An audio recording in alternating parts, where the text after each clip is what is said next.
السلام عليكم ورحمة الله تعالى وبركاته. كلنتي وعن خيارة دافها عالم كإنك داونيساي كسو دوادا برنامجكي دوكسي ميديا وحاسيت توسا إذن لسعود سينيا أنا قوة عبد الرزاق سولي علي وحانا إيقلا قيب قليا مريم حاج علمي أو أيضو رقعدا runtii ku xeel dheer arrimaha siyaasadda iyo waliba falanqaynta arrimahaasi sharaf iyo karaama ay tahay inaad mar labaad igala soo qayb gasho muxuu haayay Duxi Media iyo waliba waraysigii labaadood iga aqbasho kusoo dhaw Duxi Media. Bismillahir Rahmanir Rahim. Alhamdulillahi Rabbil Alamin wassalatu wassalamu ala rasulillah sallallahu alayhi wa sallam. Cabdirasaaq waa mahadsan tahay adiga iyo telefishinkaada sida sharafta la adigu soo dhaweyseen waana markii labaad waana dhawahay waa tahay aad iyo aad baad u mahadsan tahay hadduu aybu yiraahdo waxaan hore u kaleynaa runtii barnaamijkii aanu maanta ka gol lahayn runtii inaan halka kan ku falanqeyno waxaan rabaa marka ugu horeysa inaad xog yar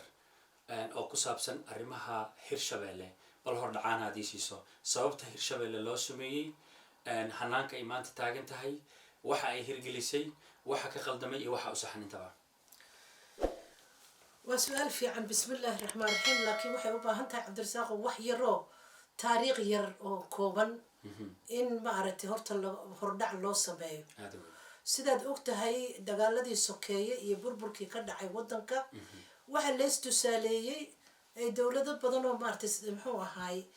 حتى صومالي كجرتو إن فدراليزمو لا سبايو فدراليزم كاسيتو أو لو ملايي إن لو حلالين كارو dhibaatadii ma aragtay dagaalkii sokeeyay ee ka dhacay 90kii iyo burburkii in lagu xalalin karo waxaa jirtay marka taariikhiyan 1960 gobolada Soomaaliya waxay ahaayeen 6 Hiirana kamid bay ahayd Banaadirna waxay ahayd Shabeellada Hoose iyo Shabeellada Dhexe waxaa jiray muxuu ahaay markii Soomaaliland ugu soo darsoontayna ee 8 noqdeen Hiiraan waxay kamid ahayd 8 gobolo Soomaaliya waxaana ugu badneed isticmaalkii markaan taataabto iyo SYL iyo leegadii iyo xoriyadoonkii meesha xudunta Soomaaliya oo bartamaha oo Midlands la dhigi karo ayay aheeday Talyaanigana markii hore wuxuu isticmaal jiray istaraatiijiye military oo ciidanka ugu weyn oo Talyaani wuxuu fadhiyay Hiiraan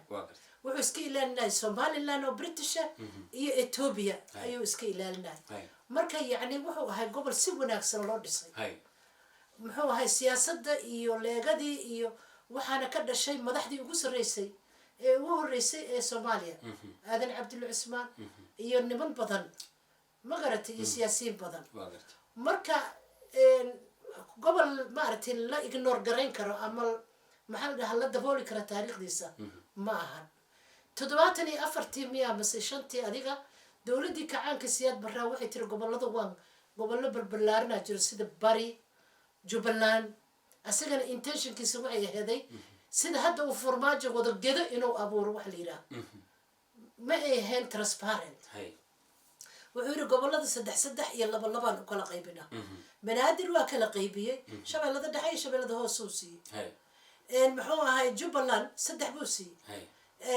maxaa la yiraahdaa Barina sidoo kale mudugna sidoo kale galmudug oo sameeyay iyo galgaduud marka galmudug la isku yiri Hiiraan markay timidna sideedu ku daay yani in la kala sarrifo waa u diiday ha u diiday waqti baa ka soo wareegay burbur baa yimid muxuu ahay waxa dhalatay baahi in maamul goboleed la sameeyo dawladihii soo koray ee carta kadib sharciga banaanay 2010 Sheekh Shariifa isku day inuu laba gobol ka dhigo laakiin haddana ma uu hirgelinin dastuurkan ilaa hadda waa furan yahay oo waa revision ugu furan yahay Xasan Sheekh Aatimade Xasan Sheekh yani waxyaabo oo maaragtay oo illegal ah oo cadaalad darro uu sameeyay waxay tahay galmudug inay laba gobol waxa la yiri laba gobol iyo wixii ka baxa ka badan baa midoobi kara gobol kaligiis ma istaag karo maxay ku fadhiday Hiiraan inta la geeyo maaragtay sharci barlamaanka oo yiraahdo laba gobol waa masatiisiyaad barra loo fadhida ila adduunka waa socday federalism ayaa maaragtay socday waxaa la sameeyay federalism oo maaragtay dad yar ku tashteen dad yar galmudug muxuu ahay waa ilaa gelisoor iyo maxay la galaado waxaa ku jirta gaalkacyada oo maxaa la yidhahdaa oo puntland gaalkacyadana puntland ay ka tirsaneed puntlandna 98 ay abuurantay waxaa la yidhi siday ahayd ha loo daayo galmudug waxay kusoo dhacday hal gobol iyo bar waa illegal sharci maa waa la hormariyey waxaa la yidhi marka hiiraan yaan 2 gobol laga dhigin annaga markaasaan bilownay inaan u dagaalano 2 gobol yaa laga dhigine jowhar oo shabeellada dhexe ah iyo annagoo hiiraan ha laysku daro rabidii dadweynaha lama fiirin soo waxaa gartay ma hiiraan inay tahay 2 gobol oy ka da-weyn tahay ay ka facweyn tahay jowharne lama sameyn annaga iyo banaadir sineen banaadirna waxay ahayd marka iyo jowhar iyo xamar waxaa la yidhi bayhuga kulug ha laysku daro tiya marka waxaan ka sameynay muxuu ahaay dood fara badan dadka oo intellectualka oo hiiraan u dhashay laakiin nasiib darro dowladdii waxay la soo istaagtay muxuu ahaay dowlad walbana waa inay badda heshaa maamul goboleedyada ma garatay baydhabo waa in lagu daraa marko oo gobol ah oo shabeellada hoose say bad u hesho yani waxyaabo maaragtay oo hiiraanne waa inay cadalo badda ka heshaa soo waxa gartay ma okay rabidii dadweynaha laguma dhisin masiir oo isu dhigmane laguma dhisin niman xildhibaano ahoo hiiraan ah oo aniga qabiilkan ka dhashay ka mid ah iyo kuwa kaloo degan qabaa'ilada kaloo degan iyo xasan sheekhaa tashtay waxaa la yidhi hirshabeella la sameynaa waxaan sameynay marka mudaaharaad ugaaskii maaragtay dhintay allah u naxariista hal sanaan joognay oon diidayna adigu de haddii lagaa xoog badan yahay waa lagaa xoog batay qayladii waxay keentay in la yidhaahdo jowhar iyo beledweyne maadaama ay maaragtay mucaaradkana badan yahay madaxweyne ha noqdo nin xawaadle وعلي عبد الله عصبله لما قرن برلمان لما دورن برلمان كحتى نفتيس كومبوزيشن كا ما أي أهان إن ما أردتي صدق طبعا كلنا وهي هذه إن إكوتي للصبايو أو برلمان كحقا كلنا هلا شيءو أو ريسورس كين هلا شيءو لما شيء هو ولا سجوري قبل يقول يريد اللي سجوا واحد عليه حتى نما بدنا غير مدوجة إنه ما تبان شن حل ما لقصيه أو ما أردتي وقلمين ما فهمتي هل شيء اللي بدقن ما تبان هذه وحي مركا لسكو الغلطي أي اللي ريح واضح هلا السيو qaabkaas aad sheegayso yaa marka sidaa wax u hagaya oo hawshaas dowladii xasan sheekh iyo xildhibaanadii u dhashay hiiraan mainly kuwa aniga aan ka dhashnay 25 xildhibaan waa iyo maaragtay beelaha kaloo degan marka iyadana waana ugu dambeysay maamul goboleed ahaan waana markii ugu dambeysay xasan sheekh dhacay waayo qaladaad badan baa laga galay tii baa la isku aamusiyay madaxweyne ku-xigeenna waxaa noqday nin ka socdo banaadir وقال أنا أفكر كل فت على جود لا بليرة مدحويننا علي عبد الله عصبله لما شرعيين كونستيوشن لقى مدقن ورد محوها هاي وأختها هاي بالها الدحائية صوماليا بالحكومة هذا بجيب لان تكتوى وهذين هذا بولان تكتوى محمود سلمان هذا قلبودو تكتوى هبر قدر هذا صوماليا تكتوى إساء ولو أكو جرنا 4.5 باور شيرينج يا باور شيرينج با السينا يا opportunity قبيل كوي أنا مركب وأنا لغوصة سبيكلية لكن actually عاصمة حتى أول بلبرتان لو قندي لكن مركب إن من حل دبانا حوالينا وحربنا مدعوينه automatically بناد وحيكون رجعت الجوهر لما مدعوينه سومرته فتهادي أدعي عشورها كلبير يا أربورك بردوينه كصبحه محو هاي توس وحلو جينا الجوهر aeroboorka lama dhisino waa laami maaha isbitaal lama qabto fatahaada ku furmay lacagyow baa loo qondeeyey lacagyowgiina dowladda dhexe u fadhiisatay meel waxaa laga helay oo la badbaadshay waxay aheeday 500 ay keentay Djibouti iyo 500 ay Somaliland keentay iyo adiga culimada oo maxaa la dhahaa 200 keentay waa gartay waxaan rabaa waa stage-kii koobaad Hirshabeelle 1 hirshabeelle one book bay ku abuurantay laakiin waxay aheeday 4 sano in la hagaajiyo maxaa ka qaldan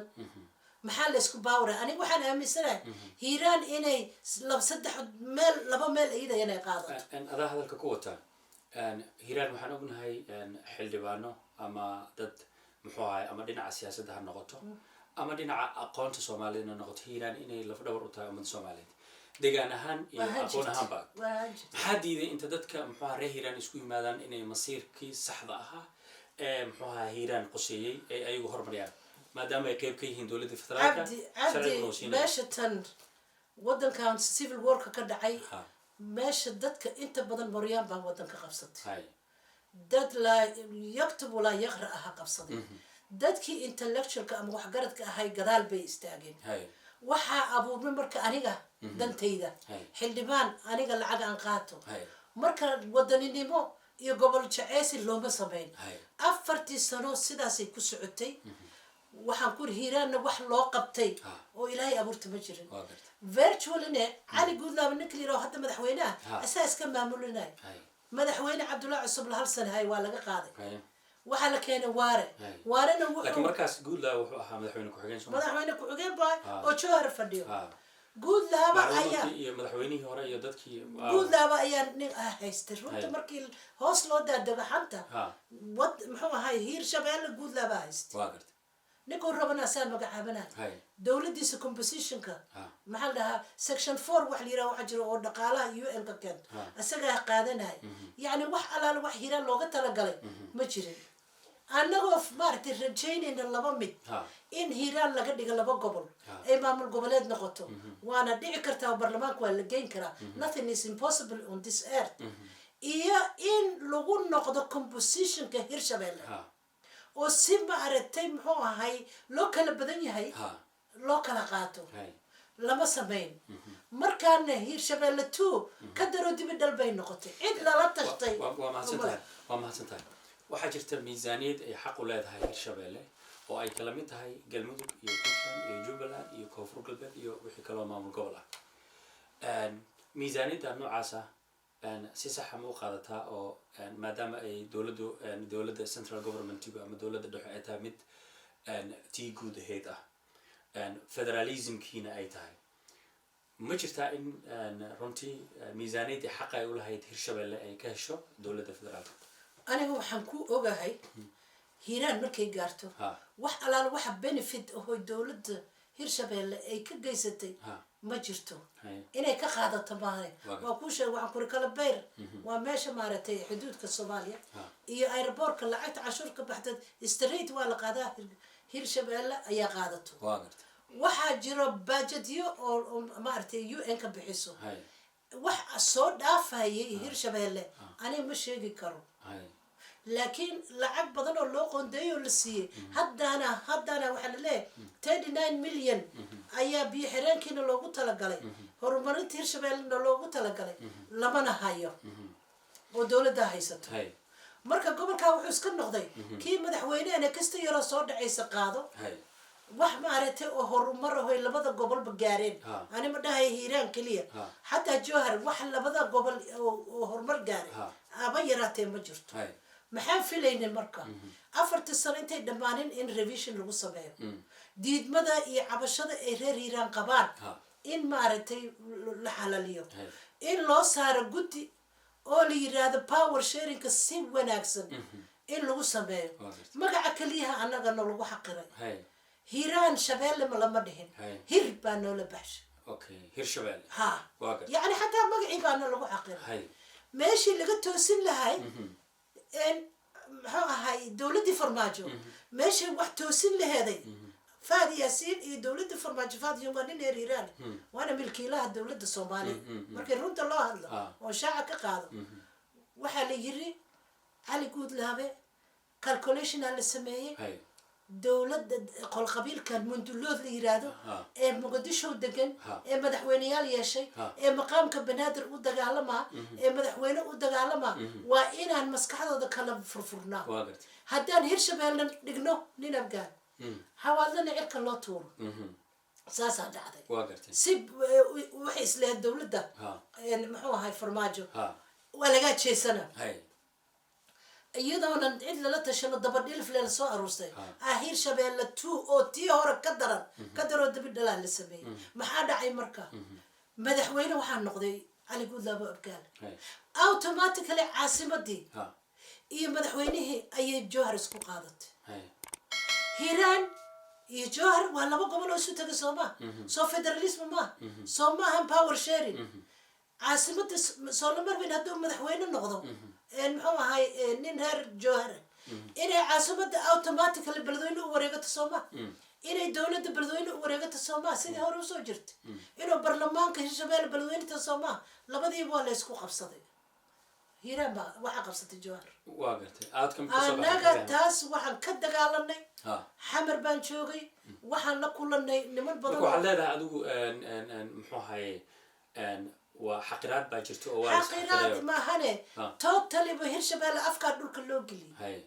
waxaana saaciday dowladda ma isu tageen siyaasiyiintii hirshabeelle anaa kuu sheega meeshaan farmaajo iyo faad yaasiin waxay sameeyeen in maaragtay qabaa'ilada yaryaroo degan nala degan in la empower gareeyo oo la yidhaahdana hiiraan beesha dhexe waxba kuma laha okay aniga ayaan wax kula haanino madaxweynaha ha wareego laakiin waa in automatically caasimadii inta kusoo wareegataa haddii marka jowhar ay tiri caasimadii iyo madaxweynahana isku haysanaa maamul goboleedkaa ma shaqayna adaan ku weydiiyo ma shaqayn karo yacni waxaa imaana divorce ayaa imaana iyadoo arrintaas socoto ayaan anagoo intellectual badan ee reer hiiraane ayaan la shirnay allah u naxariistay calimaadi muxuu ahaa sheekh shariif adiga nimankii madax jibaalka ahay adha nisaan nama anfacayse meeshaanita waa laysu yimide dee waxa laga qabto waa noo dayriyeen waxay yidhahen ninkaa farmaajaa wato alora markii lagu dhawaaqay hirshabeelle 2 oo aan anaga bataatinba hiiraan ay wax ku laheen haddii laga reebo guddoomiyaha baarlamaanka oo beel ka mid ah hiiraan la siiyey wax ay sheegaysa male waxwaa guud ahaan maamul goboleedka in laga hadlo waa hadda markay intaa dhacday annaga diid baan bilownay marka ma garatay kacdoon baan bilownay beledweynaan kacdoon weyn ka samaynay hirshabeelle waana lagu xaqiri mana doonayna muxuu ahay bishii November markii la magacaabay Goodlaw wuxuu isku dayay inuu yiraahdo caleemasaarka beledweynaan ka dhiganaa adaa ku wata hadalka maadaama siyaasaddu ay sida garangartii u wareegayso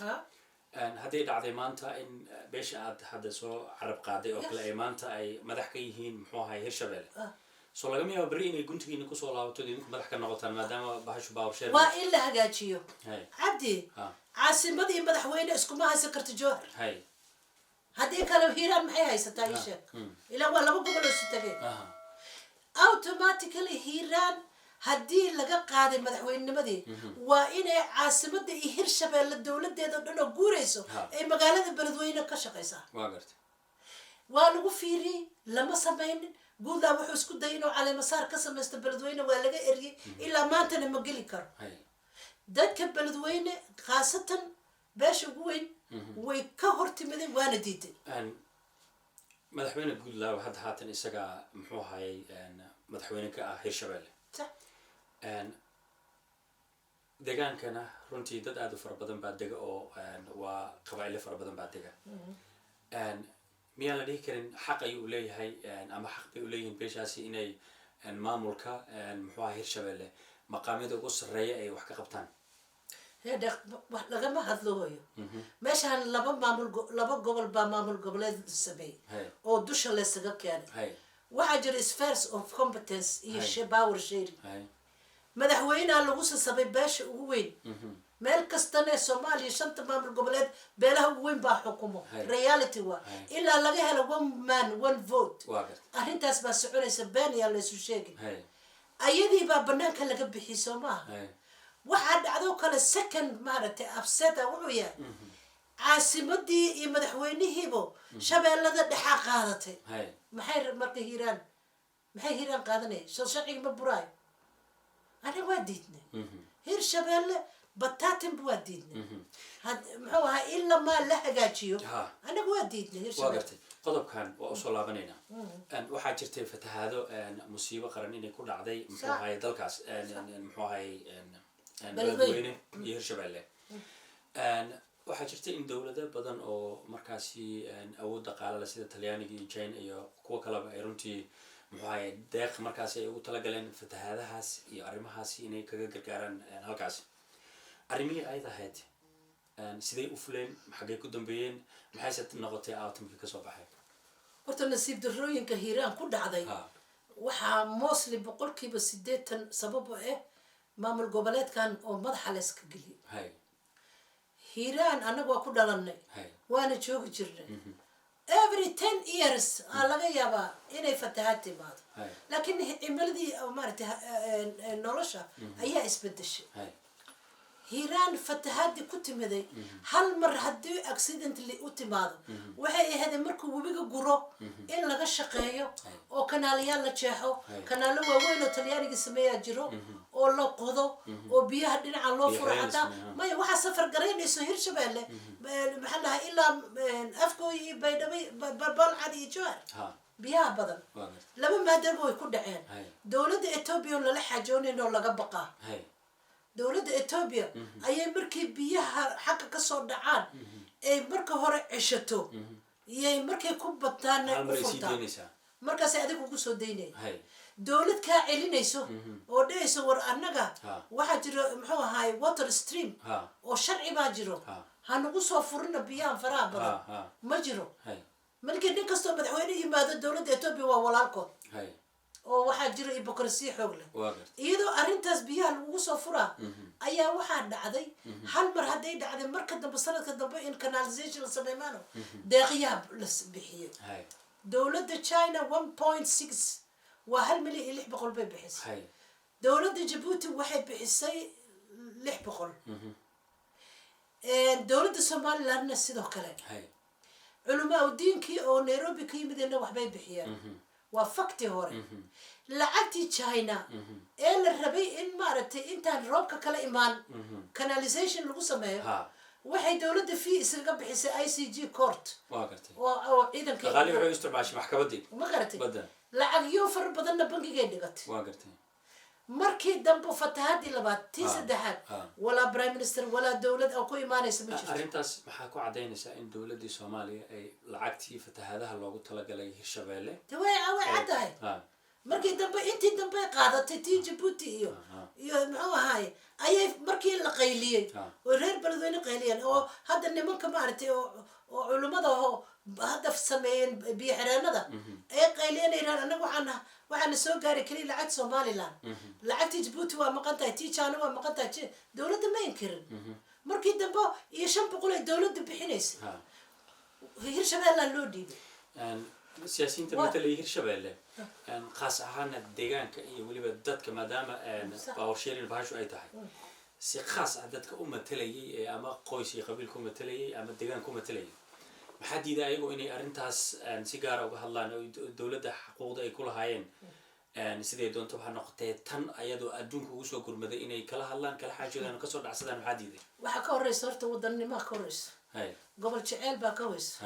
raising awareness baa ka horeysa inaad tahay xildhibaan ummadaada ku soo dooratay ayaa ka horeysa for the last 20 years waxa ka dhaadhacsan dadka lacagtaydan ku soo doortay weli lama arkin 25 kaas oo hiiraan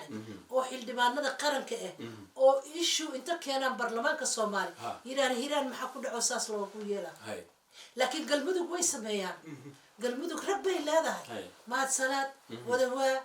faqi yani dad badan oo u doodayo u dagaalama annaga laakiin 25tayna danaystayaal 4 sano doorasho imaanay 4 sano maqnaanay 4 sano dambe imaanay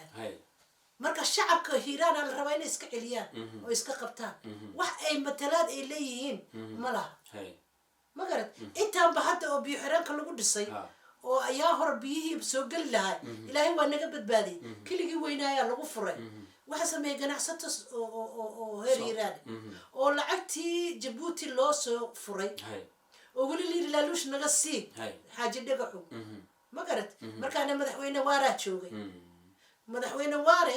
hadda wuxuu ku hadlaa yani maxallaha dawladda lacag iyo way naga xiratay way markaad madaxweynaheeda uga hadli weyso waa gartay cali cabdullaahi guudlaa hadda xilligii la doortay ilaa up to now muxuu kusoo kordhiyay deegaankii iyo muxuu kusoo kordhiyay doorasho qasab uu samaystay dadoo asaga wata asiga faat siyaasiin iyo farmaajo samaystay hiiraanna bataatin uma taliyo cagna ma dhigi karo weli lama dhaarin maxaa ahayd doorasho ma ay dhicin maxaa la yidhahdaa baarlamaankane waxaaba u badan ba nabad sugidaaba u badan bo soo waxa gartay ma markii dambena ishuugan doorashooyinka ayaa focus la saaray soo waxa gartay ma cali guudlaabe hiiraan bataatinba waa ka mamnuuc ma aqoonsanin anaga hirshabeelle ilaa maa xuquuqda ay hiiraan leedahay meesha lasoo saaro ee dowladda dhexe soo saarto ya ilaa maa sida gado ninkii ka dhashay oo masiir soomaaliyeed waxay ku doodaysa miiska soo saaro walaa mucaaradka weligood kamay hadlay ma dhihin hiiraan maxaa saas loogu galaa farmaajona waaba ugu talagaliba hiiraan inuu maaragtay afka dhulka u geliyo marka cali guudlaabe cid oo madaxweyne u yahay mala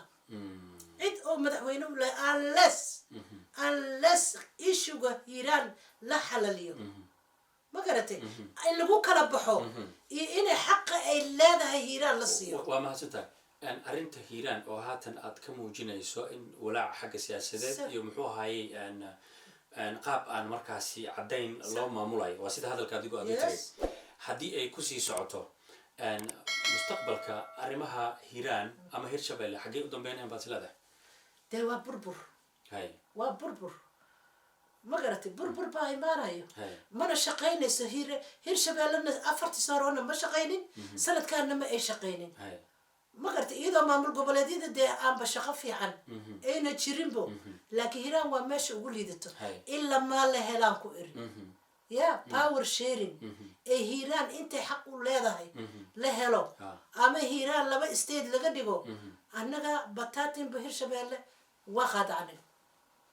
maantadaana shirki ugu weynaayo beledweyne ka dhacay 300 oo indergarad iyo odayaal iyo adduun baa isu tagay